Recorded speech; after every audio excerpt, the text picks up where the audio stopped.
Fala pessoal, estamos de volta aqui com mais um Fortalcast e hoje eu recebo aqui Vinícius Poit. Vinícius que é deputado federal desde 2018, não é? E que depois eu quero saber como é que você conseguiu tantos votos iniciando a vida política tão jovem. Do zero. Quero saber qual que é o segredo disso tudo, mas bem-vindo, pré-candidato ao governo do estado de São Paulo, não é verdade? Obrigado, Sérgio. É verdade, com tudo, com força, com confiança, porque é possível. Fizemos algo parecido em Minas Gerais e dá para fazer aqui em São Paulo. Indo para o último ano de mandato, né? Desde 1 de janeiro ali de 2019. Na verdade, a posse, uma coisa que eu já questiono, né? A posse foi em fevereiro. Então, eu fui eleito em 2018 e a posse para federal foi no começo, a posse, o começo do mandato, no comecinho de fevereiro. É. Então vamos até 31 de janeiro de 2023. Do carnaval, pessoal. É brincadeira, né, cara? Cara, isso, eu já vou começar a te perguntar isso.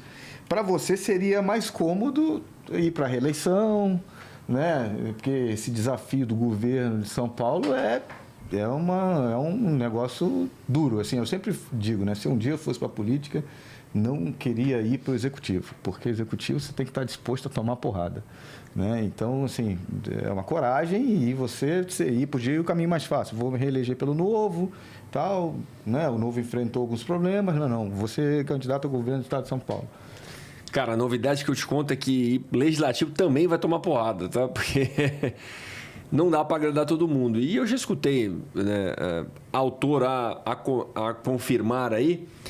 O segredo do sucesso eu não sei, mas do fracasso é querer agradar todo mundo, né? Sim. Então, na política você tem que se posicionar.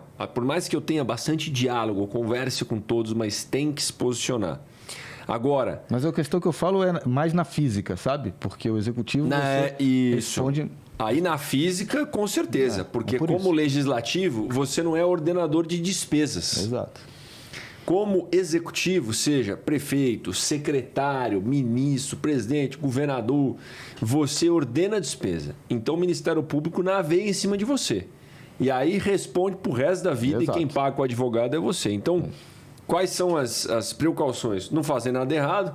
Mas o problema é que às vezes você faz tudo certo e mesmo assim você toma porrada, você sabe. Tem o inimigo que vai... Então, assim, primeiro, não fazer nada errado. Segundo, ter estômago e coragem para enfrentar. Porque é certeiro que tem gente no Ministério Público, às vezes, mal intencionada e que tem concorrente seu que vai armar, vai montar dossiê de um monte de coisa que pode ser mentira e que vai te dar dor de cabeça, você vai precisar só se de responder o processo, papapá, já é uma coisa... Eu falo assim, outro dia eu estava com o pessoal de Minas Gerais, onde a gente tem nosso governador Romeu Zema.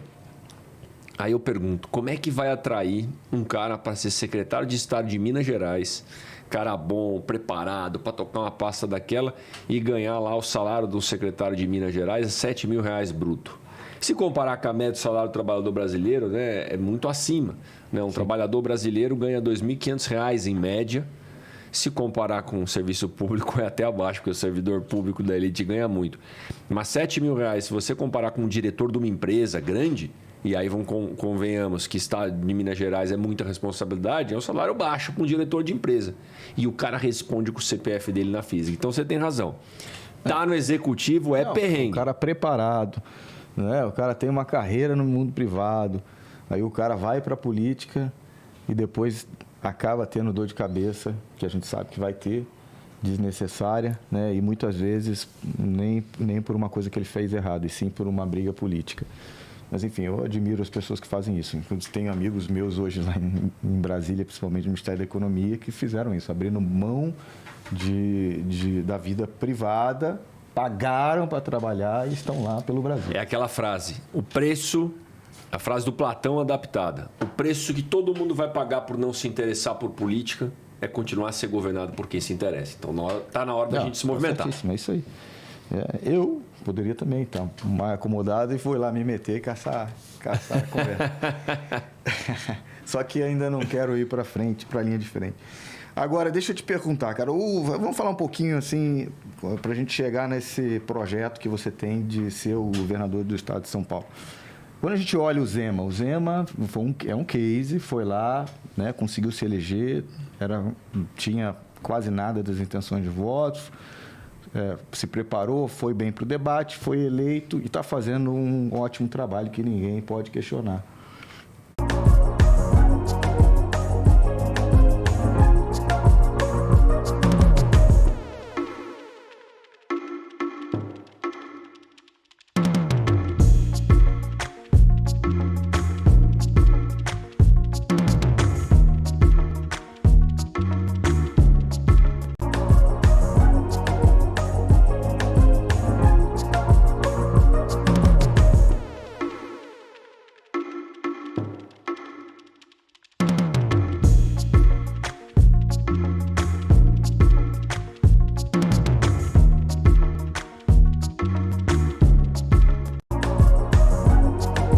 Tem funcionado aí para o objetivo que você tem cumprido hoje na vida parlamentar? Olha, eu acho que a gente tem que aprender, né, com as experiências de vida e buscar evoluir sempre. Nunca achar que o que a gente sabe fazer tá bom. Eu, enquanto candidato a deputado federal, era até mais combativo.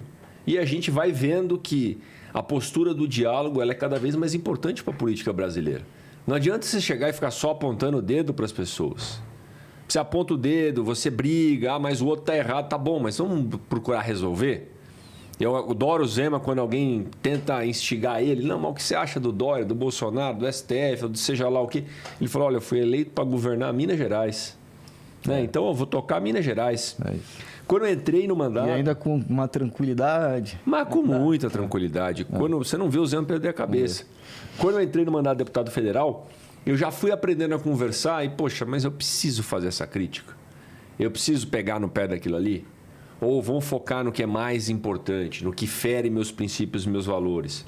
E aí o mandato de deputado federal já foi bem diferente e já teve muito resultado por ter uma postura de diálogo. E ao longo do mandato a gente vai aprendendo a conversar, aprendendo a fazer política, sem abrir mão de princípio e valor, mas focado no que dá resultado, focado na solução para o povo. Porque eu poderia ficar só no Twitter, só no Instagram, fazendo malabarismo, brigando, apontando o dedo, seja lá para quem for, e não aprovar nada. Exato. Não economizar dinheiro. Os deputags. Deputags? Atrás de hashtag. Ou depulike, sei lá, qualquer coisa do tipo. É isso. Eu poderia ter feito isso como muita gente faz. E não mudou, e não amadureceu. Mas a gente amadurece, a gente aprende. E olhando o exemplo do Zema ao longo do mandato, e principalmente no último ano, aquilo ali é o exemplo de um governador. É o melhor governador do Brasil e não é à toa. E a gente aprende. Olha a postura dele. E eu olho para várias coisas do meu mandato e eu, puxa, não precisava ter arrumado aquela briga. Não precisava ter feito aquela crítica por criticar, de repente. Então, é a postura que a gente olha como modelo. A gente tem que se inspirar nos bons exemplos, no que dá resultado. É o que eu fiz no meu mandato, de ter diálogo, de liderar a bancada paulista, aprovar o marco legal das startups, telemedicina e tantos outros projetos, é o que a gente vai fazer no Estado de São Paulo. O Estado de São Paulo precisa dessa postura mais ponderada, mais equilibrada, mais focada no resultado. A gente tem um governo atual, começou com bastante esperança, um governo atual cheio de pessoas, e aí eu falo isso com bastante humildade, capacitadas, mas que se perdeu ao longo do caminho porque resolveu só ficar rivalizando. Ou só ficar fazendo a rixa com o governo federal. Aí ninguém ganha. Ninguém ganha. O governador tem que governar para o seu estado. E São Paulo precisa de um governador que governe São Paulo. Ponto final. Eu estava falando... Seja o presidente que for. Imagina se é um... Rapaz, acho que escutaram as batidas na madeira, né? Imagina se a gente tem um Lula na presidência. O Lula é o presidente, eu sou governador de São Paulo. Que se lasque o cara. Rapaz, vai ter que engolir e conversar. Vou fazer de tudo para o PT não voltar, vou fazer de tudo para o Lula não voltar e eu tenho confiança que ele não vai voltar. Mas e se? Exato. Rapaz... É política. É política. Não, você está na política, você tem que pensar na população, né? E se você só pensar no seu mandato, você não vai pensar, né, em fazer política com o adversário. Você tem que fazer, não tem jeito. Não tem jeito. Que nem falam, criticam muito a postura do governo atual de... ter diálogo com o Centrão. Eu falo, cara, tudo bem, você quer que o executivo tenha um diálogo com um parlamentar diferente, vota melhor. E vice-versa, entende? Então, assim, não adianta dizer que foi eleito com um discurso e não pode dialogar com o Congresso Nacional, tá bom, então para o país. trava o país. E é a mesma coisa que você está falando. Se amanhã você estiver sentado na cadeira do governo de São Paulo e o presidente for o... Seja lá quem for o Lula, for o Bolsonaro, for o Dória, for o Moro, for quem for. Tem que dialogar, não tem jeito. E aí é importante uma coisa que eu aprendi ao longo do período lá, Sérgio, que a diferença entre diálogo, gesto e emenda e cargo. Isso é importante. Na liderança da bancada paulista, eu liderei a bancada paulista há 2 anos, com 70 deputados e 3 senadores. É uma votação que tem entre os deputados e senadores para ver quem lidera a bancada. Eu fui eleito. Lá eu fui eleito com apoio de todos os deputados. Eduardo Bolsonaro, Carla Zambelli, Frota, Joyce Hasselmann, Tiririca, Luiz Felipe de Orleans Bragança, Kim, Aline Chinaglia, Orlando Silva, todo mundo. Coronel Tadeu, Derrite, Capitão Augusto. Sim. É bem heterogênea, aliás, Sim. a bancada paulista, Completamente. né? Bem heterogênea. Por quê? Porque eu escutava. Porque eu tinha diálogo. E neste momento eu tive que fazer interlocução entre o governo de São Paulo, com João Dória, com o presidente Bolsonaro. Rapaz, mais uma brigalhada e tal. E eu tentando sempre focar na solução. Não, mas, cara, chega de brigar e vamos resolver a situação do povo.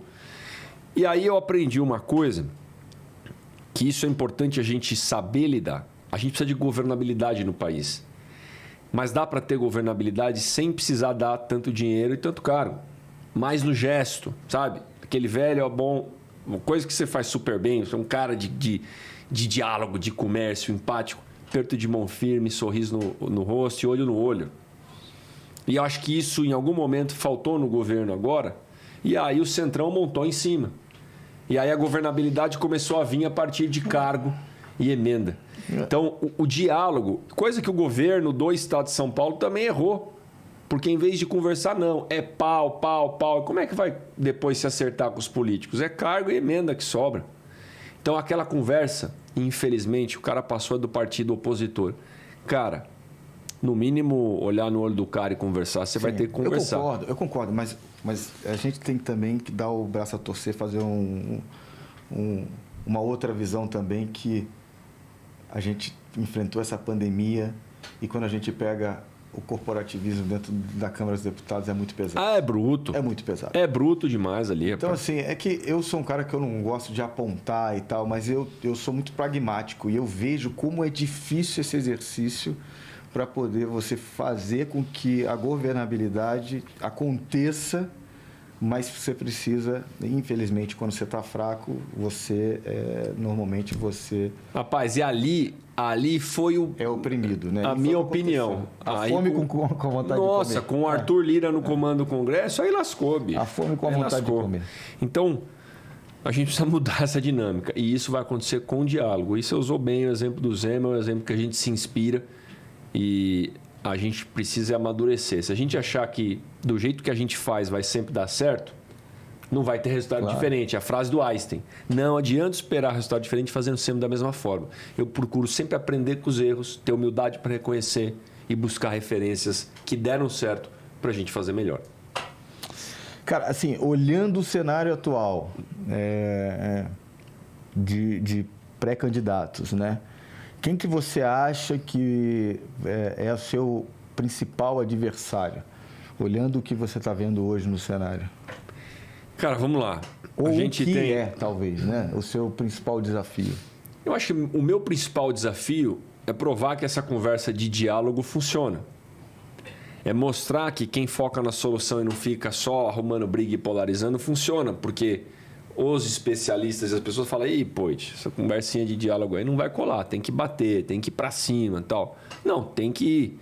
Mas toda vez, sem mostrar resultado, né? Um discurso bonito, uma porrada lá no meu opositor, por exemplo, de esquerda, vale mais do que um projeto aprovado e resultado para o bolso do cidadão? Né? Desburocratização, coisas... Então, esse é o meu maior desafio e eu não vou fugir dele. Eu não vou perder meus princípios e valores, começar a atacar os outros pessoalmente, só porque alguém fala que é bom eleitoralmente. Eu vou manter ele e eu vou apostar nisso daqui, coisa que nenhum outro pré-candidato está apostando. Então, Se isso der certo, a gente ganha a eleição. Vou te falar uma coisa que você falando isso me veio na cabeça. Eu olhando, você teve aí, cada voto é importante, então 207 mil votos... 118 votos. Né? 207.118 votos. Um político bem experiente, bem antigo, eu falei, pô, fulano, tá vendo? Olha só, ele tem não sei quantos mil seguidores e tal. Ele falou, Sérgio, bastante seguidor, influente, mas não tem voto. Não tem voto. Então, assim, quando eu vejo esse tipo de coisa, não, porque os especialistas dizem que tem que lacrar, que tem que bater, que tem que isso, que tem que aquilo, legal, tudo bem. Mas eu acho que o mais importante é você falar a língua do povo. Perfeito. É falar, é traduzir o que o povo precisa ouvir e entender. E eu acho que talvez essa quantidade de votos que você tem aqui deva ter sido do que você defende muito, que é o empreendedorismo, né? Que é o pequeno negócio, montar seu negócio, gerar emprego, tirar a burocratização, exato, reduzir o tributo, descomplicar. Isso é a alma de São Paulo. É a alma de São Paulo. É a alma de São Paulo, né? Então, na hora que a gente olha os concorrentes, eu tenho esse primeiro desafio. Mas eu acredito que é uma força minha, porque eu não vejo essa capacidade de diálogo em todos. Esse conhecimento, aí outra coisa, conhecer o estado de ponta a ponta, cidadezinha, desde Santa Rita do Oeste até Rosana, Teodoro Sampaio, ou Barretos, Franca, passando por Rinópolis, Parapuã, Tupã, Oswaldo, tudo. Então essa é uma vantagem. Agora, o Boulos, que já se colocou aí, vai se juntar com a Haddad, França ou não? Né? E aí é um inimigo a ser batido. Porque se a gente tem uma candidatura do França a governador coligado, sei lá como, com Boulos e Haddad, nossa, rapaz, é um perigo. Eu não acho que São Paulo vai cair na mão, porque São Paulo está de olho. O Brasil está com mais perigo do que São Paulo, né? De ir para a mão do PT ou o quê. Mas São Paulo está de olho, mas esse é um perigo e a gente tem que ficar alerta. Né? Os caras sabem fazer o jogo. Temos a candidatura do atual vice-governador Rodrigo Garcia, que está no comando do Estado e tem a máquina na mão. Não pode ser ignorado. Mas tem aí a desvantagem da rejeição. Mas vai carregar a rejeição do atual governador João Dória. Temos um possível candidato, apoio e palanque do presidente Bolsonaro, que 99,9% seja o Tarcísio, mas Tarcísio também precisa se colocar e mostrar que quer e que conhece o Estado. E o Weintraub chegou no aeroporto lá dizendo que vai ser também, eu não entendi direito. E então, acho que o cenário está bem aberto.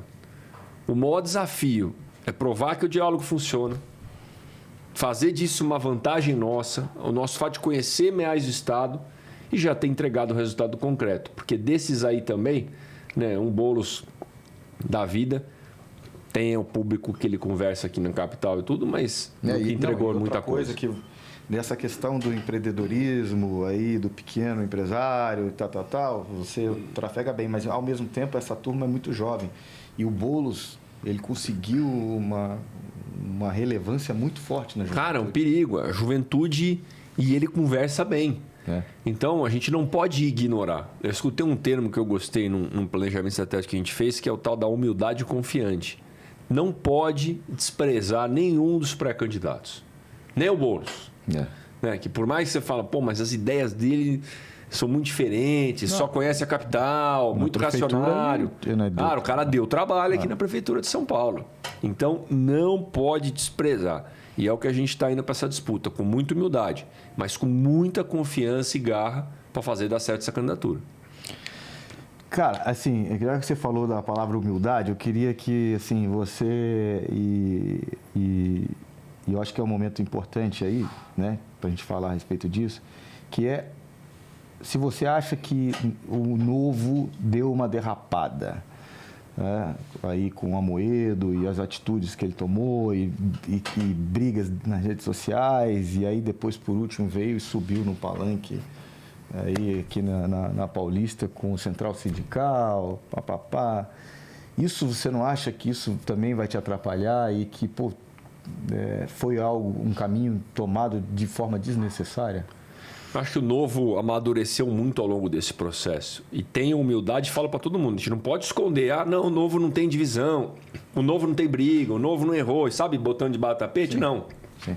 Tem uma expressão inglesa fala the fish rotten, né? Pega o peixe que está podre ali, estragado, bota em cima da mesa. Você tem que ver, e tem que ver a coisa errada ali para você corrigir. E é isso que eu tenho humildade para dizer. O Novo, sim, errou, deu algumas derrapadas. Agora, foi importante para a gente sentar, opa... A brasileirano, bota o bode na sala. Bota o bode... tem coisa cheirando mal aí. Nas eleições de 2020, a gente aprendeu muita coisa em relação ao processo seletivo. Muitas unidades em São Paulo, cidades eram para ter candidato a prefeito e vereador novo, não tiveram. E a gente perdeu muita gente, desagradou muita gente. Revisamos, então, quais são os critérios do processo seletivo para ter os núcleos municipais.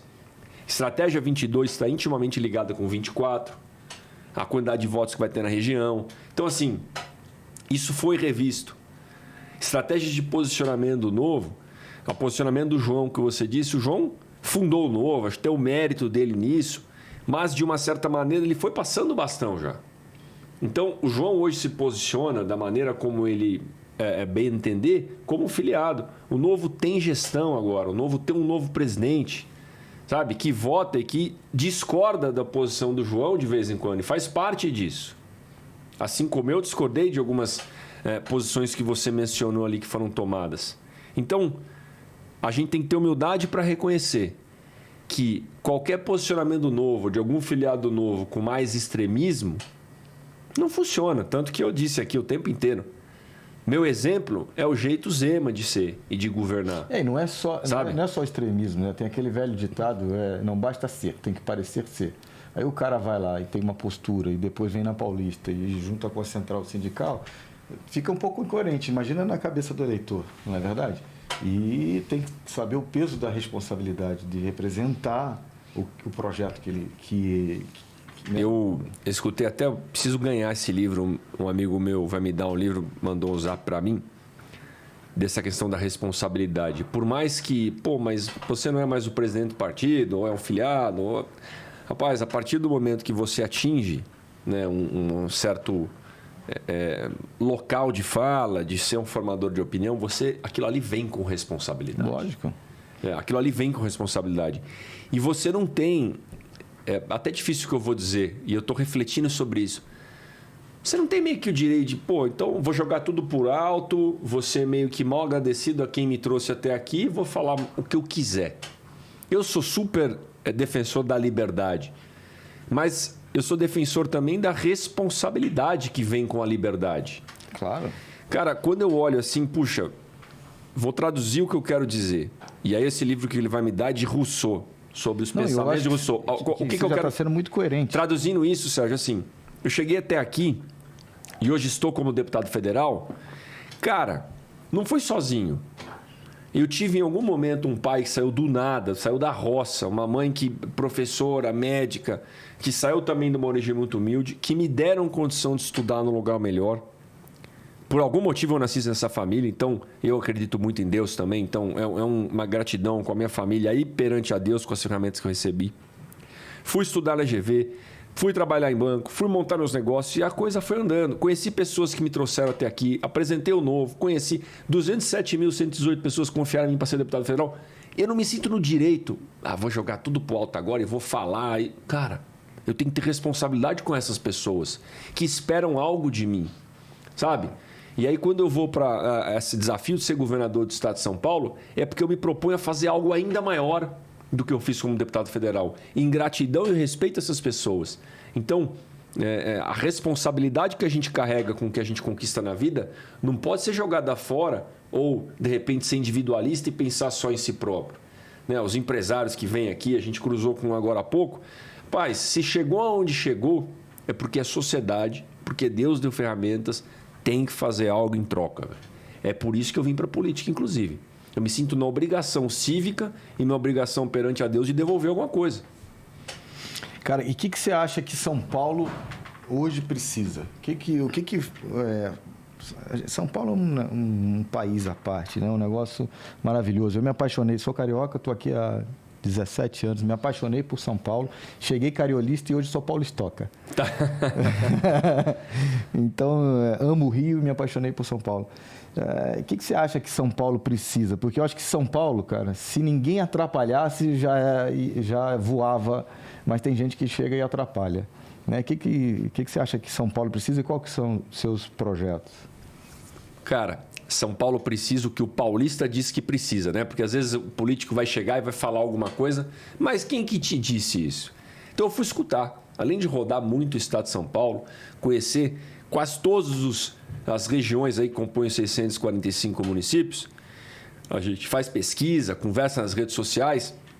Então, paulista quer emprego. Você fala, como assim, Poit? Mas é a maior economia do país e tal. O paulista quer emprego. O maior medo do cidadão, do brasileiro, da pessoa que mora aqui no estado de São Paulo é do desemprego.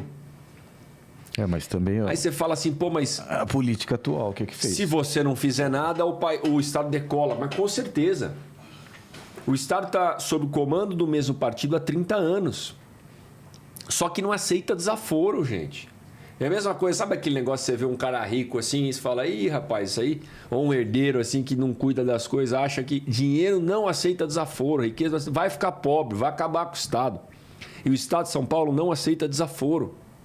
Não é à toa que está perdendo empresas, não é à toa que está tendo mais desemprego, não é à toa que Minas Gerais, novamente, está levando todas as empresas e é o estado que mais gera emprego no Brasil. Como é que o estado tem 27 secretarias debaixo do governador? É muita secretaria. Minas Gerais tinha 21 no PT. No PT. E foi para 12 no Zema. São Paulo dá para baixar para umas 15, 16. Isso já está nas nossas ideias. Como é que um estado desse, a hora que vem um projeto de desburocratizar para o empreendedor, tira a necessidade de alvará de abertura para negócio de baixo risco, troca a multa financeira por multa orientativa. Esse projeto dos deputados estaduais aprovado, o governador vetou. Então, assim, a hora que a gente tem um governo que veta projeto que vai tirar a burocracia, que aumenta o imposto de ICMS no meio da pandemia, que não faz nada para conter o aumento do IPVA. Não foi o governador que aumentou o IPVA, ninguém está sendo leviano aqui. Lógico. IPVA aumentou por causa da inflação, do aumento do preço do carro médio, semicondutores que faltou lá, os chips para os carros novos e tal. Aumentou 23% na média. Sim. Só que assim como o Zema fez em Minas, São Paulo poderia ter feito para conter. Não conteve.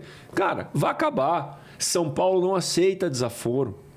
Então, realmente, parece que São Paulo, puxa, se não fizer nada já voa. Mas se fizer besteira, puxa o Estado para trás. E é assim que esse partido que está no comando puxou o Estado para trás aos poucos. E a gente precisa assumir a rédea de novo para retomar o protagonismo. Diminuindo o número de secretarias, aprovando o Código de Defesa do Empreendedor, impulsionando mais ensino profissionalizante para preparar o jovem para os empregos do futuro e para conversar com as empresas para ver o que elas estão contratando e assim reduzir o desemprego. Então, as nossas bandeiras vão estar em muito mais enxugar o Estado e dar mais oportunidade ao povo. Porque hoje esse governo faz do Estado um Estado rico, do governo um governo rico e da população pobre. A gente quer a população rica e não o contrário. Sim, eu não estou aqui para emitir opinião, estou aqui para entrevistar. Mas já dá para entender. Já dá para entender, isso aí. Agora, fala uma coisa para mim. O que você, fugindo um pouco, vamos lá em Brasília, depois a gente volta para cá de novo. O que você acha aí dessa iniciativa de uma nova CPI do Covid, cara, nesse momento em que a gente, ano eleitoral, que o povo precisa de atenção da casa, tanto do Congresso quanto do Senado. Mais uma CPI do Covid, o que você acha? Cara, eu acho que não anda, porque o que tinha que ter sido feito já foi feito. Sim. Pô, Poit, mas você concorda? Cara, eu acho que tinha que ter sido feita uma comissão parlamentar de inquérito para investigar todo mundo. Não só o governo federal, como prefeitos, governadores, todo mundo. Sociedade civil. Agora, o método como foi conduzida a CPI, você concorda, Poit? Mas de maneira alguma. Rapaz, eu fui pessoalmente, o que a gente vê na TV também é uma coisa, os cortes, né? Mas eu fui pessoalmente ver o jeito que o Aziz e o Renan tratavam as pessoas que iam lá. Mas os dois, baita dos dois ignorantes. Parece que nunca descontaram a duplicata na vida, nunca fizeram nada. Vergonhosa a postura desses dois cidadãos que estão lá ocupando 2 cadeiras de senador. Não deviam voltar nunca mais para a política. e ver esses caras tratando qualquer pessoa. Estou falando do ser humano, tá? Sim, seja homem, seja mulher, seja político, seja empreendedor. É vergonhoso a ignorância que esses caras tratavam as pessoas lá na CPI. Então, a comissão parlamentar de inquérito é meritória? Sim. Deveria ter acontecido? Sim. A maneira como foi tocada foi correta? Não. Infelizmente. Né? Usaram mais aquilo lá para se autopromover e para fazer palanque político. Então, se você me perguntar se vai ser instalada outra, eu acho que a chance é mínima. Ótimo. E, cara, assim, deixa eu te perguntar uma coisa que, na minha opinião, eu acho que deveria ter tido mais atenção também aqui. E aí, nesse momento, eu emito a opinião, mas porque eu vejo o sofrimento dos caras, que é a parte dos policiais militares aqui de São Paulo. Você tem algum projeto específico para eles?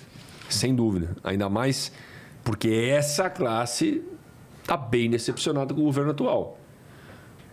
Uma classe aí, tanto policiais militares, mas vamos colocar polícia civil, polícia científica, né? A científica muito que fica bastante esquecida e está carecendo de equipamentos.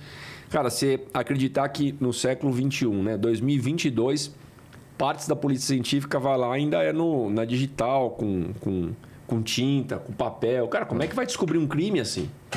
E os caras fazem milagre com isso. Então, voltando para a polícia militar, que recebeu promessas desse governo. Olha, a Polícia Militar do Estado de São Paulo vai ter o segundo maior salário dessa nação, nós vamos empreender. Por que não o primeiro? Porque Brasília tem o salário que é inalcançável, né? E São Paulo, com o maior efetivo da nação, acho difícil mesmo ter o primeiro. Mas, cara, hoje, mas nem o terceiro, nem o quarto, nem o quinto, é um dos piores salários do país. Gente, nós estamos falando do Estado de São Paulo, onde tem a maior complexidade, a maior densidade populacional, consequentemente mais confusão para a polícia resolver e garantir a segurança e o direito de ir e vir. Nós estamos falando hoje, todo mundo fala, São Paulo tem 100 mil pessoas, 100 mil soldados na rua, 100 mil policiais na rua. Não tem. Pela lei pode ter 93, 94 mil, tem só 83, porque o governo atual não repõe. Então, além de não cuidar dos policiais que estão na rua, além de não melhorar a remuneração, melhorar as condições de trabalho, não coloca mais policiais. Vou te dar um dado. Nos últimos 10 anos, a população que vive em São Paulo subiu de 40 para 46 milhões. Nós estamos falando de 15% de aumento. O efetivo da Polícia Militar no Estado de São Paulo caiu 7%. Então, tem muito mais gente e menos polícia. Já estão fazendo milagres, né? É a fórmula para dar errado. Os caras estão fazendo milagre. Então, vamos lá. Número 1. Tem que cuidar melhor da tropa que está na rua hoje. Merece mais atenção, merece melhor remuneração e merece mais escuta para a gente levar soluções que resolvem a vida dela. Será que a solução que eles queriam é trocar a cor do carro de cinza para branco? Porque eu já escutei, eu converso com a polícia na rua. Pô, a única coisa que fizeram foi pintar os carros de branco. Eu falei, pelo amor de Deus, gente. Não, e pintar o... Como é que é o nome? Aquela parte da... Você viu, lembra do vídeo que rodou na internet? Onde o João chama a atenção que todos tinham que pintar aquela parte, o beiral da porta ali, tudo de preto. Mudar o logo. Cara, não, assim, não vira, não é isso. É absurdo isso. Os caras querem talvez uma melhor remuneração, algumas condições melhores. Poit, mas aí você vai prometer o que não dá para entregar. Pô, tem lugar para tirar dinheiro do orçamento, gente. Só esse ano, em 2022, o governo atual vai ter orçamento recorde, 286 bilhões de reais. Desses 286, 50 bilhões para investimento para quê? Para obra eleitoreira, porque é ano de eleição. Não tem para polícia, mas tem para fazer obra, para fazer eleição. Que é isso? Então precisa sim cuidar melhor da tropa atual. E precisa sim aumentar o efetivo. Precisa botar mais gente na rua, mais polícia na rua. Precisa, por exemplo, integrar alguma tecnologia da Polícia Militar com a Civil com o boletim de ocorrência unificado. Isso já tem em outros estados. Pô, o policial militar tem um flagrante, tem alguma coisa ali, ele já registra, já sobe para uma base que a Polícia Civil já acessa. Porque aí vamos falar de um outro desafio. Aí a Polícia Militar prende o cara, aí tem que levar numa delegacia da Polícia Civil. Chega lá a Polícia Civil também totalmente desequipada. Aí está o escrivão com uma folha de papel enorme, né? Faltando tecnologia e faltando braço. Tem que fazer o retrabalho porque não tem um BO unificado em São Paulo. Então vamos equipar melhor, remunerar melhor as polícias que estão aí. vão contratar mais, vão fazer o BO unificado. Tem coisa para fazer na polícia, é só o governador querer e não prometer o que não dá para entregar. E eu, nesse caso, eu resolvi emitir opinião porque eu vejo o trabalho dos caras, sou a favor da polícia e eu acho que eles precisam de reconhecimento mesmo. Total. Né? E para a educação, tem algum projeto? O que você vê aí? Como é que para a educação, vou me limitar a falar de duas coisas, Sérgio. Um deles, eu dei uma pincelada aqui, que é o ensino profissionalizante. Em cada 4 jovens no estado de São Paulo está desempregado, 25% de desemprego. Em partes por causa do problema na economia mesmo, da crise, e em outras porque não tem qualificação da mão de obra. Ele sai no ensino médio, não sabe. Olha, aí é pior ainda, tá? De 10 alunos que saem do ensino médio, somente 1 sabe as operações básicas de matemática, gente. É muito pouco. Então, nem sobre o ensino técnico, tá? Mas do ensino técnico, esses caras têm ensino técnico adequado? Estão sendo bem preparados? Duvido. Quais profissões as empresas estão contratando? A gente precisa estabelecer conselhos, isso eu já vi em outros estados e vi na Alemanha e em outros países funcionando, de governo, com sociedade civil, com universidade, com empresas.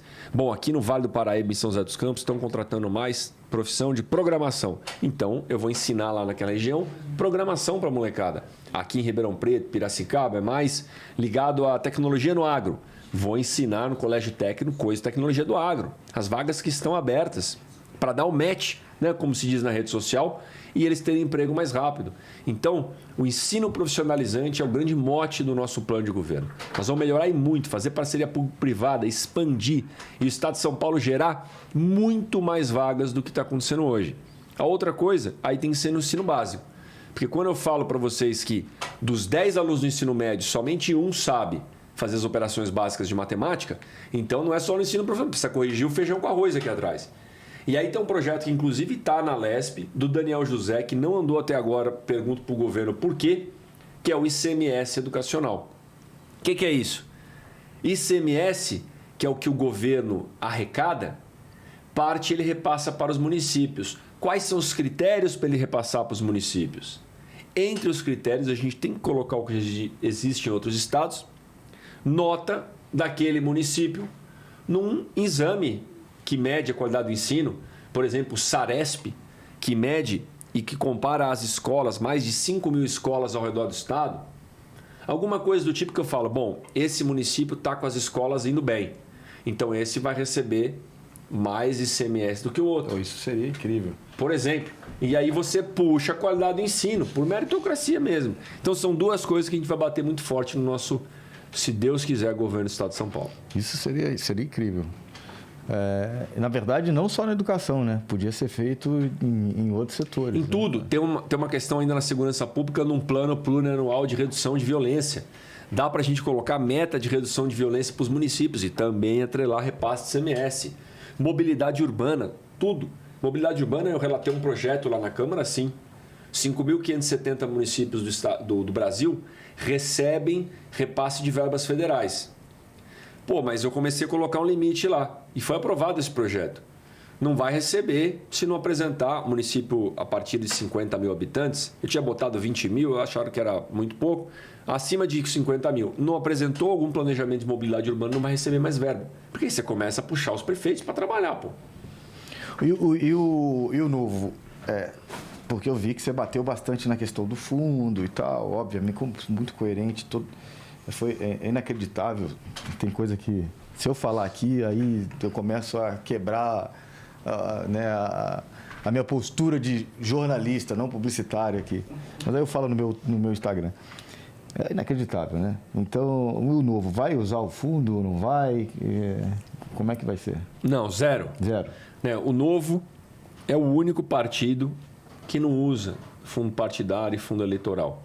Inclusive, a gente luta para poder devolver para os lugares carimbados. Por exemplo, quando eu falo lugares carimbados, devolver de forma carimbada. Aqui quer dizer, olha, eu não quero usar e o meu, eu quero que vá para a educação básica, para a segurança pública, para a saúde, hoje volta para a Câmara, né? São dois, né? Porque quando a gente fala fundão, gente, infelizmente são dois. Exato. Um é o fundão partidário, o fundo partidário. O outro é o fundão eleitoral. O fundo partidário a gente não conseguiu devolver ainda. Ou usa, ou usa. Então ele está acumulando na conta do partido. E a gente está lutando para tentar mudar a lei para devolver. E a hora que der, nós vamos devolver tudo. O fundo eleitoral, a gente não recebe. Então isso fica para a União. E a União decide como vai destinar. A gente tentou um projeto de lei para que quem não recebe tenha o direito de falar, olha, tudo bem, eu devolvo para a União, mas só pode aplicar educação básica, segurança pública e saúde. Agora a gente está querendo até melhorar educação básica, segurança pública e saúde e situações de calamidade, como foi a situação da Bahia. Olha, o Novo não vai usar o fundo eleitoral, mas eu quero que vá para a Bahia, por exemplo. Então a gente está lutando para que seja moralizada essa questão. Cara, isso seria incrível, né? De maneira geral. Até os partidos que são a favor do fundo, isso seria, para eles, seria até um ganho eleitoral. Agora, quem da Bahia lá... Mas eles têm essa chance, viu, Sérgio? Eu acho que eles são meio hipócritas nesse sentido, porque eles até podem falar algo do tipo, mas na hora H muda. Por exemplo, eles têm essa chance agora. Eu lancei lá o fundão Não Bahia Sim. Abaixo-assinado que voou, um monte de apoio. Eu falei, bom, tira dinheiro do fundo e manda para a Bahia. Poit, mas você está falando algo que é impossível. Por que é impossível? Tecnicamente é possível, sim. Como? Bom, o governo emite... mas precisa ajudar agora a Bahia, não lá na frente. Tudo bem. O governo fez o que tem que fazer. Medida provisória com crédito extraordinário. 200 milhões para infraestrutura. Depois mandou 700 milhões para a cidadania lá do João Roma. E agora, mais um bi, alguma coisa assim, para o ministro Rogério Marinho, que vai para a Defesa Civil. Tá bom, pegou 900 milhões mais um bi 900. Desconta do fundo, tem 4,9 bi no fundo. Tira 1 bi 900 e deixa 3. Não que eu concorde com deixar 3, mas pelo menos tira um pouco.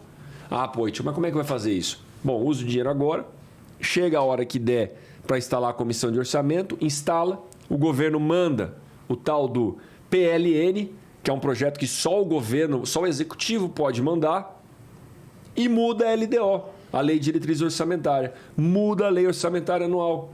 E pronto, diminui o fundão. Então é possível, é lógico, é muito difícil o que eu estou falando. Precisa de uma pressão pública, uma pressão nos congressistas, mas dizer que não dá é mentira. Dá sim. Quem quer dá um jeito. Dá, mas é uma briga... É o que eu falo, né? Assim, eu acho que... Cara, eu sou muito otimista. Eu acho que a gente está evoluindo. A gente está evoluindo como nação, a gente está evoluindo, a população ficando cada dia mais orientada para a política, entendendo o seu papel. Mas eu acho que tem coisa que a gente falar já fica até chato, porque que nem às vezes a gente ouve alguém falando que faria de maneira diferente o que está sendo feito.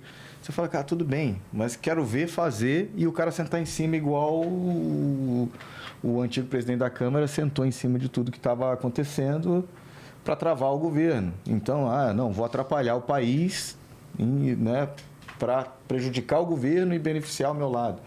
Então, acho muito difícil. Eu acho que é que nem o Churchill, né, falava que quando numa situação difícil você tem que falar a verdade. Então, eu acho que seria muito bonito da parte de alguns parlamentares que eu sei que acaba que entra na Câmara fica mal visto, mas seria muito bonito falar, isso dá, isso não dá para fazer, e não ficar falando coisas para o povo que são muito bonitas na teoria, mas na prática não dá para fazer.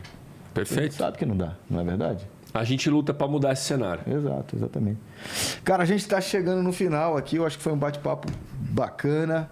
Obrigado pelo seu tempo. Eu que agradeço, cara.